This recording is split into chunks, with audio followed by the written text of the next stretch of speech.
박민호 47는 15년째 소규모 인테리어 회사를 운영하고 있다. 아내 정숙 45은 대학병원 간호사로 3교대 근무를 하며 큰딸 지연 23은 대학 졸업 후 취업 준비에 매달려 있고 막내 아들 준혁 18은 수능을 앞둔 고3이다. 가족 모두 각자의 일에만 몰두하며 대화는 점점 줄어들었다. 최근 건강검진에서 당뇨 전 단계 판정을 받은 민호는 충격을 받았다. 의사는 운동과 식단 관리를 강조했지만 평생 운동과 거리가 멀었던 민호에게는 막막했다. 아내는 당신 나이에 무슨 운동이냐며 시큰둥했고 아이들은 입시와 취업 스트레스로 아버지에게 관심을 둘 여유가 없었다. 어느 날 회사 직원 김 대리가 테니스 동호회를 추천했다. 사장님 같은 분들이 많이 오세요. 운동도 되고 인맥도 쌓고. 민호는 망설이다가 서초 테니스 클럽에 가입 신청을 했다. 토요일 아침 새로 산 테니스 라켓을 들고 테니스장으로 향하는 민호의 마음은 설레었다. 오랜만에 느끼는 새로운 도전에 대한 기대감이었다. 가정에서는 느낄 수 없었던 활력이 몸속에서 꿈틀거렸다. 테니스장에는 이미 20여 명의 회원들이 모여 있었다. 클럽 회장인 최진수 52가 민호를 반갑게 맞으며 다른 회원들에게 소개했다. 대부분 40-50대의 자영업자나 중간관리직 직장인들이었다. 민호 씨,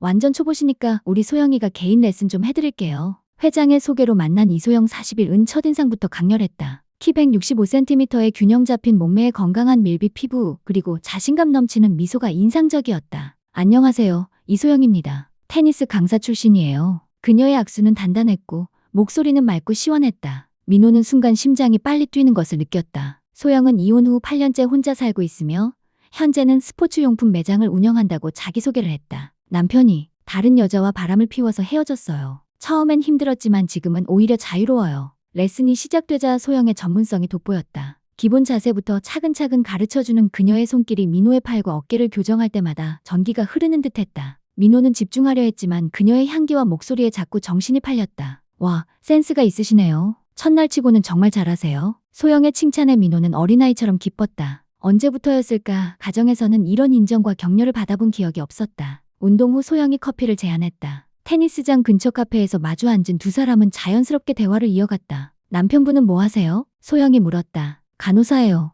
요즘은 야근이 많아서 집에 있어도 대화를 별로 안 해요. 민호는 솔직하게 답했다. 왜인지 이 여자 앞에서는 가식적인 말을 할 수 없었다. 저도 결혼했을 때 그랬어요. 같은 집에 살면서도 남남 같은 기분. 소영이 공감하며 말했다. 이혼하고 나서야 진짜 나 자신을 찾은 것 같아요. 그녀의 솔직함과 당당함이 민호에게는 신선한 충격이었다. 집에서 아내와 나누는 대화는 대부분 아이들 학비, 생활비, 집안 문제뿐이었다. 이렇게 인생과 철학에 대해 이야기하는 것이 언제만이었을까? 제가 너무 개인적인 이야기만 했나요? 소영이 미안해하며 웃었다. 아니에요. 오히려 이런 대화가 오랜만이에요. 민호도 미소를 지었다. 그날 이후 매주 토요일이 기다려졌다. 테니스 실력도 늘었지만 무엇보다 소영과의 시간이 민호에게는 가장 소중했다. 레슨이 끝나면 커피를 마시고 때로는 가벼운 식사도 함께했다. 한 달이 지나자 민호는 자신의 감정 변화를 인정할 수밖에 없었다. 소영을 생각하며 잠들고 소영과의 만남을 상상하며 일어났다. 20대 청춘처럼 설레는 마음을 어찌할 수 없었다. 어느 토요일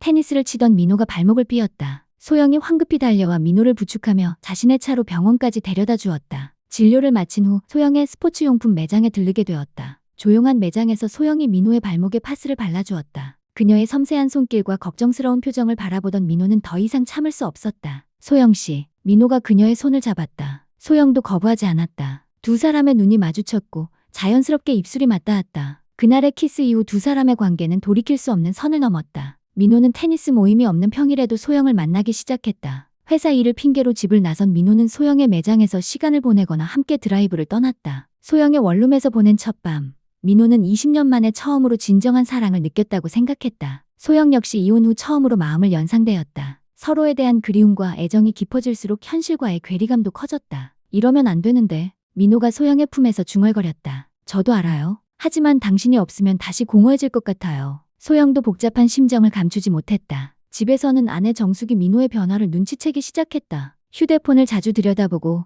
외출이 잦아지고 심지어 새 옷까지 사 입었다. 무엇보다 표정이 밝아진 것이 이상했다. 여보, 요즘 무슨 좋은 일 있어? 정숙이 의심스럽게 물었다. 그냥 운동하니까 몸도 건강해지고 기분도 좋아지는 것 같아. 민호는 어색하게 답했다. 하지만 거짓말은 오래갈 수 없었다. 어느 날 저녁 늦게 집에 들어온 민호의 옷에서 여성 향수 냄새가 났다. 정숙은 더 이상 침묵하지 않았다. 당신 다른 여자 있지? 정숙의 목소리는 차가웠다. 무슨 소리야? 그냥 테니스 동호회. 거짓말하지 마. 나도 바보가 아니야. 결국 진실을 숨길 수 없었다. 민호는 모든 것을 털어놓았다. 소영과의 만남 그리고 자신의 감정까지. 정숙은 울면서 소리쳤다. 15년을 함께 살았는데 나는 당신을 믿고 있었는데. 가정의 파탄 위기 속에서 소영으로부터 더 큰 충격의 소식이 전해졌다. 임신이었다. 말이 안 돼요. 이혼할 때 의사가 임신이 어렵다고 했는데 소영도 믿을 수 없어 했다. 확실해요? 민호의 목소리가 떨렸다. 세 군데 병원에서 모두 같은 결과가 나왔어요. 47세에 예상치 못한 아버지가 될 상황.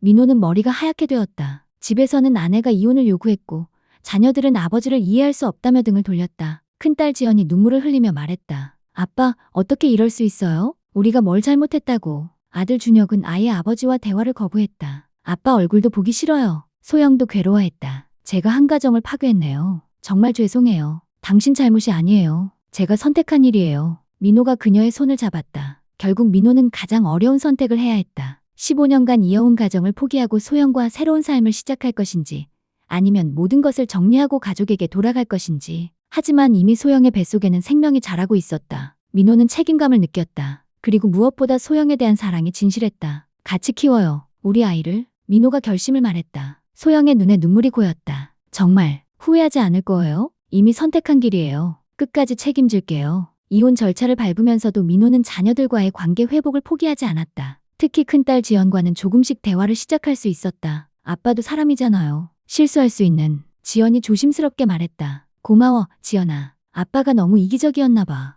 민호의 목소리가 떨렸다. 9개월 후 소영이 건강한 아들을 낳았다. 47세에 다시 아버지가 된 민호는 병원에서 갓난아이를 안으며 새로운 결심을 다졌다. 한순간의 선택이 가져온 결과였지만 이제는 새로운 가족에 대한 책임을 져야 했다. 잃은 것도 많았다. 15년간의 가정, 아이들과의 관계, 사회적 신뢰. 하지만 얻은 것도 있었다. 진정한 사랑, 새로운 생명 그리고 자신에게 솔직한 삶. 민호는 아들을 바라보며 다짐했다. 이번에는 정말 좋은 아버지가 될게. 선택의 대가는 컸지만 이제 새로운 시작이었다. 막장 라디오 채널로 오셔서 더 다양한 이야기들이 여러분들을 기다리고 있습니다. 구독, 좋아요는 무료지만 저에게는 큰 힘이 됩니다.